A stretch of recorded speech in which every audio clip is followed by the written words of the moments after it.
Rocket Man is on a suicide mission for himself and for his regime. You have this madman over there who probably would use it, and nobody talks to him other than, of course, Dennis Rodman talked to him. That's about it. Little Rocket Man, he is a sick puppy. They will be met with fire and fury like the world has never seen. President Trump may be just weeks away from a face-to-face meeting with Little Rocket Man in an unprecedented diplomatic move that the White House says is crazy enough to work. But some experts worry it's just plain crazy. Victor Cha, former National Security Council Director of Asian Affairs, writing today in the New York Times, quote, "Everyone should be aware that this dramatic act of diplomacy by these two unusual leaders who love flair and drama may also take us closer to war. Failed negotiations at the summit level leave all parties with no other recourse for diplomacy, in which case, as Mr. Trump has said, we really will have run out of road." Our panel's still here. You are all nodding. I don't even know where to start. Evan? Yeah, look, I'll just say that talks are a good thing. North Korea is experiencing the bite of sanctions and other pressure. I support the president's decision to amp up the pressure on North Korea.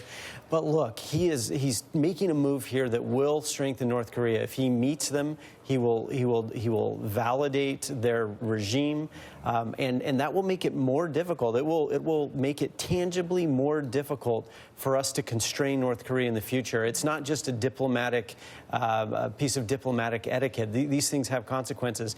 But at the same time, now we see the president and the administration are backtracking about whether it's going to happen at all. So they're now stuck between a rock and a hard place with two options that are fraught with the possibility of making us look weak, disorganized, and giving an advantage to North Korea. That's what my concern is here on both sides. You share that? Yeah, I share that concern.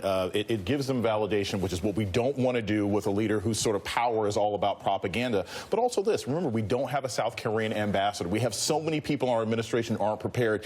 The North Koreans have been preparing for this. They laid this out for months, and we're basically going there with like the high school Model UN, thinking that we can negotiate with people who have been doing this for years, who have years and years of experience. Also, I have this direct concern about Trump in negotiations. We saw what happens when he actually speaks to other world leaders. He tends to cave. He was concerned around Andrea Merkel. He refused to ask Pena Nieto about building the wall in Mexico. So I don't necessarily believe that he's got the backbone, that if he was sitting in a room across from North Korea's leader, if he'd actually ask for the kinds of things that he claims his administration is pushing for.